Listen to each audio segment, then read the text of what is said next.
Organiser son mariage, c'est une aventure absolument formidable. Mais alors, le choix du traiteur, ça peut vite devenir un vrai casse-tête. Surtout dans une région comme le Libournais, avec ses lieux juste magnifiques, mais qui sont souvent exigeants. Il ne s'agit pas juste de bien manger, non. Il s'agit de confier le succès du plus beau jour de sa vie à un partenaire qui doit être irréprochable. La vraie question, elle est là. Est-ce qu'on cherche un simple fournisseur de repas ou est-ce qu'on cherche le véritable chef d'orchestre de la réception? La réponse change absolument tout dans la façon de choisir. Bon, rentrons dans le vif du sujet. Dans le Libournais, on a des châteaux viticoles, des domaines de caractère, des lieux de rêve. Mais souvent, ils n'ont pas de cuisine professionnelle sur place. Et c'est là que le rôle du traiteur prend une dimension complètement différente. Il doit être bien plus qu'un simple cuisinier. Ses responsabilités vont très loin au-delà de l'assiette. Pensez-y, c'est lui qui donne le tempo à toute la journée, du cocktail jusqu'à la fin de la soirée. C'est lui qui garantit que chaque invité se sente bien, passe un moment incroyable. Et surtout, c'est lui qui est en première ligne pour gérer les imprévus. Et croyez-moi, il y en a toujours. La météo qui change, un petit retard, un couac de dernière minute, c'est son job de tout absorber. Allez, maintenant parlons des défis et des pièges à éviter. Parce que pour bien choisir, il faut d'abord comprendre ce qui peut potentiellement mal se passer. C'est en connaissant les risques qu'on peut les éviter. Et c'est là que l'expertise fait toute la différence.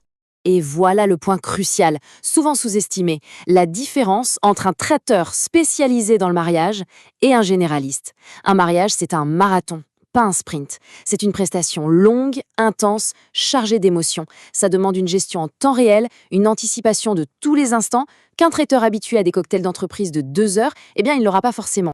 Cette phrase, elle résume tout. Le repas peut être absolument divin. Mais si le service est chaotique, si on attend une éternité entre les plats, c'est tout ce que les invités retiendront. L'organisation, c'est la clé de voûte de la réussite. Alors, comment on s'assure de faire le bon choix? On passe à la solution, et ça commence avec la dégustation. Mais attention, il faut que ce soit bien plus qu'un simple moment de plaisir. Ça doit devenir un véritable outil de décision stratégique.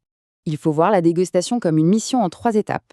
1. On goûte tout, l'ensemble du menu, du début à la fin. 2. On valide la qualité, mais en se projetant. Est-ce que ce sera aussi bon, aussi chaud une fois préparé pour 100 personnes? Et 3, crucial, c'est le moment de tout confirmer par écrit. La gestion des allergies, les régimes spécifiques, tout doit être clair. Ça, c'est le conseil d'expert à retenir absolument.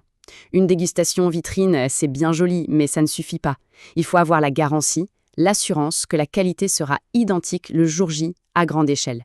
C'est une question de confiance et de transparence totale. Parlons maintenant de l'élément que les invités vivent le plus directement, la qualité du service. C'est le vrai cœur du réacteur de la soirée, ce qui fait que tout le monde passe un bon moment ou pas. C'est une vérité fondamentale. Personne ne verra jamais les coulisses. En revanche, tout le monde ressentira une attente trop longue au cocktail, des tables qui sont servies en décalé ou des verres qui restent désespérément vides. C'est l'organisation ou son absence qui marque les esprits. Pour un service sans la moindre fausse note, il y a 3 piliers essentiels. D'abord, une équipe en nombre suffisant, c'est la base. Ensuite, un vrai chef d'orchestre sur place, un responsable de salle qu'on peut identifier, qui est présent et qui pilote tout. Et enfin, une coordination parfaite avec les autres pros de la soirée, comme le DJ, pour que les animations s'enchaînent sans casser le rythme du repas. Abordons maintenant l'aspect financier.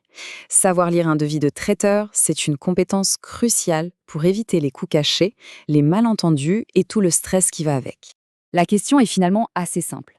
Quels sont les éléments qu'il faut absolument chercher dans un devis pour s'assurer une tranquillité d'esprit totale et une transparence à toute épreuve? Voici les points de contrôle incontournables d'un devis. Le prix doit être clairement détaillé par personne. Il faut vérifier précisément ce qui est inclus. Le personnel, le matériel, la vaisselle et surtout pour combien d'heures. Et enfin, peut-être le plus important, les conditions d'ajustement. Si le nombre d'invités change, qu'est-ce qui se passe? Ça doit être écrit noir sur blanc.